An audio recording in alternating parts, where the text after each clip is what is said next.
And welcome back, guys. This is my rando reacts for the history of Japan, and this is from Bill Wurtz. You should check his channel out. He's got some really cool stuff. You probably know the history of the entire world, I guess, or universe, I guess. Let's check. It's world or universe, one of the two. We'll find out real quick. Just let you know what his fucking site looks like. You go to playlist.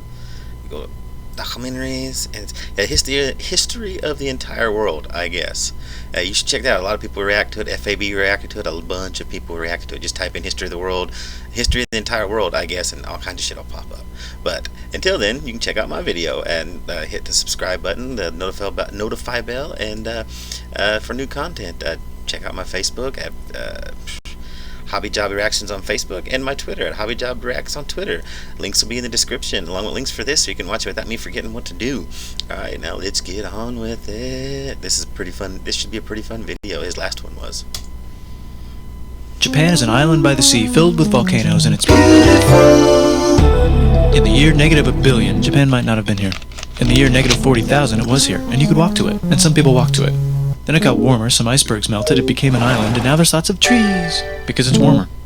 So now there's people on the island. They're basically sort of hanging out in between the mountains, eating nuts off trees, and using the latest technology, like stones and bowls. Ding dong, it's the outside world, and they have technology from the future, like really good metal and crazy rice farms. Now you can make a lot of rice really quickly. That means if you own the farm, you own a lot of food, which is something everybody needs to survive.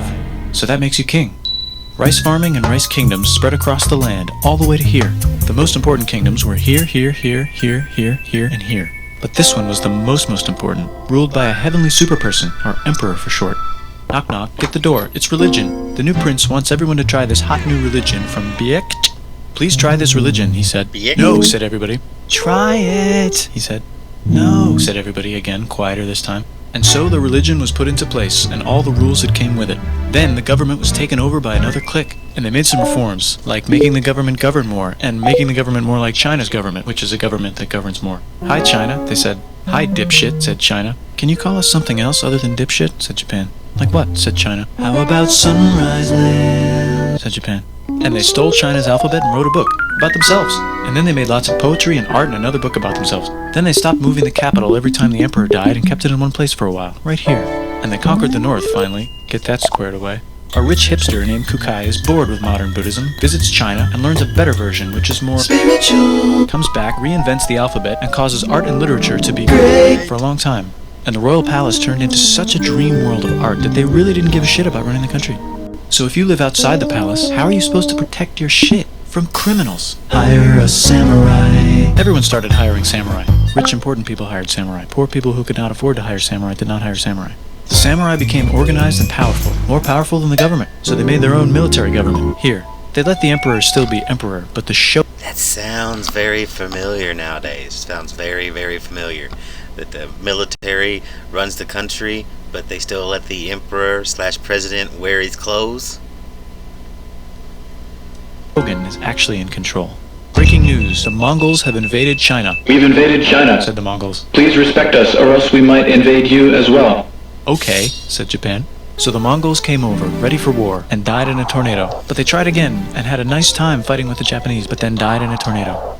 Then the emperor overthrows the shogunate. Then the shogunate overthrows him back and moves to Kyoto and makes a new shogunate. And the emperor can still dress like an emperor if he wants, that's fine. Now there's more art. Like painting with less colors, collaborative poetry, plays, monkey fun, tea parties, gardening, architecture, flowers. It's time for who's going to be the next shogun. Usually it's the shogun's kid, but the shogun doesn't have a kid. So he tries to get his brother to quit being a monk and be the next shogun. He says okay, but then the shogun has a kid. So now who's it gonna be? Vote now on your phones. And everyone voted so hard that the palace caught on fire and burned down. The shogun actually didn't care, he was off somewhere doing poetry. And the whole country broke into pieces. Everyone is fighting with each other for local power, and it's anybody's game. Knock knock, it's Europe. No, they're not here to take over, they just want to sell some shit, like clocks, and guns, and Jesus. So that's cool, but everyone's still fighting each other for control, now with guns. And wouldn't it be nice to control the capital, which right now is puppets, with no one controlling them. This clan is ready to make a run for it, but first they have to trample this smaller clan, which is in the way. Surprise, the smaller clan wins, and the leader of that clan steals the idea of invading the capital and invades the capital. And it goes very well. He's about halfway through conquering Japan when someone who works for him kills him, and then someone else who works for him kills them, and that guy finishes conquering Japan. And then he confiscated everybody's swords, and made some rules. And now I'm going to invade Korea, and then hopefully China, he said, and failed, and also died. But before he died, he told these 5 guys to take care of his 5-year-old son until he's old enough to be the next ruler of Japan. And the 5 guys said, yeah, right, it's not going to be this kid, it's going to be one of us, because we're grown-ups. And it's probably going to be this guy, who happens to be way more rich and powerful than the others. A lot of people support him, but a lot of people support not supporting him. They have a fight, and he wins, and starts a new government, right here. And he still lets the emperor dress like an emperor, and have very nice things. But don't get confused, this is the new government, and they are very strict. So strict they closed the country. No one can leave, and no one can come in. Except for the Dutch, if they want to buy and sell shit, but they have to do it right here. Now that the entire country was not at war with itself, the population increased a lot. Business increased, schools were built, roads were built, everyone learned to read, books were published, there was poetry, plays, sexy times, puppet shows, and Dutch studies. People started to study European science from books they bought from the Dutch. We're talking geography, skeletons, physics, chemistry, astronomy, and maybe even electricity. Over time, the economic and cultural prosperity began to gradually slow down. Knock knock. It's the United States, with huge boats, with guns. Gunboats. Open the country. Stop having it be closed, said the United States. There's really nothing they could do, so they signed a contract that lets the United States, Britain, and Russia visit Japan anytime they want. Choshu and Satsuma hated this. That sucks, they said. This sucks. And with almost very little outside help, they overthrew the shogunate, and somehow made the emperor again, and moved him to Edo, which they renamed Eastern Capital. They made a new government, which was a lot more Western. They made a new constitution that was pretty Western, and a military that was pretty Western. And do you know what else is Western? That's right, it's conquering stuff. So what can we conquer? Korea. They conquer Korea, taking it from its previous owner, China, and then go a little bit further. And Russia rushes in out of nowhere and says, "Stop, no, you can't take that. We were going to build a railroad through here to try to get some warm water." And Russia builds their railroad, supervised by a shit ton of soldiers. And then when the railroad was done, they downgraded to a fuck ton. Did I say downgrade? I meant upgrade. And Japan says, "Can you maybe chill?" And Russia says, "How about maybe you chill?" Japan is kind of scared of Russia. You'll never guess who's also kind of scared of Russia.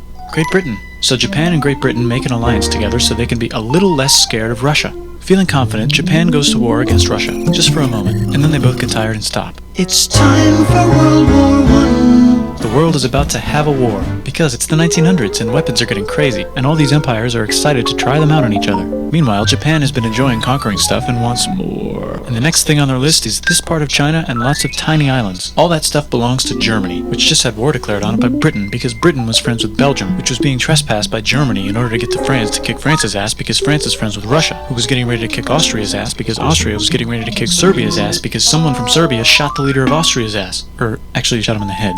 And Britain is currently friends with Japan, so you know what that means. Duh, Japan should take the islands! Which they wanted to do anyway, so they called Britain on the telly to sort of let them know. And then they did it. And they also helped Britain a little here and there with some errands and stuff. Now the war is over, and congratulations, Japan, you technically fought in the war, which means you get to sit at the negotiating table with the big dudes, where they decided who owns what. And yes, Japan gets to keep all that shit they stole from Germany. You also get to join the post-war mega-alliance, the League of Nations, whose mission statement is to try not to take over the world. The Great Depression is bad, and Japan's economy is now crappy, but the military is doing just fine, and it invades Manchuria. In the League of Nations, it's like, no, don't do that. If you're in the League of Nations, you're not supposed to take over the world. And Japan said, how about I do anyway? And Japan invaded more and more and more and more of China, and was planning to invade the entire East. You've got mail. It's from Germany, the new leader of Germany. He has a cool mustache, and he's trying to take over the world and needs friends. This also got forwarded to Italy. They all decided to be friends because they had so much in common. It's time for World War II! Germany is invading the neighbors. Then they invade the neighbors' neighbors. Then the neighbors' neighbors' neighbors, who happened to be Britain, said, holy shit. And the United States started helping Britain because they are good friends, and started not helping Japan because they're friends and our friends are not friends. Plus they're planning on invading the entire ocean. The United States is also working on a large, very huge bomb, bigger than any other bomb, ever, just in case. But they still haven't joined the war. War looks bad on TV, and the United States is really starting to care about their image. But then Japan spits on them in Hawaii and challenges them to war. And they say yes. And then Germany, as a symbol of friendship, declares war on the United States also. So the United States goes to war in Europe, and they help the gang chase Germany back into Germany. And they also start chasing Japan back into Japan. And they haven't used the bomb yet, and are curious to see if it works. So they drop it on Japan. They actually dropped 2.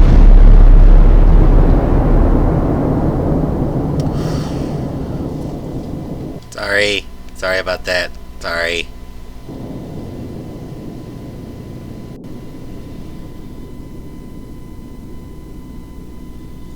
United States installed a new government, inspired by the United States government, with just the right ingredients for a post-war economic miracle. And Japan starts making TVs, VCRs, automobiles, and camcorders as fast as they can, and also better than everybody else. They get rich, and the economy goes wild, and then the miracle wears off. But everything's still pretty cool, I guess. Bye! Well, there it is. History of the entire world, I guess. Y'all should check that video out by him. And this is the history of Japan. I hope you liked that. That was fun. I liked it. If you like what I do, please like, share, subscribe, notify bell, click it, and check out my Facebook and Twitter.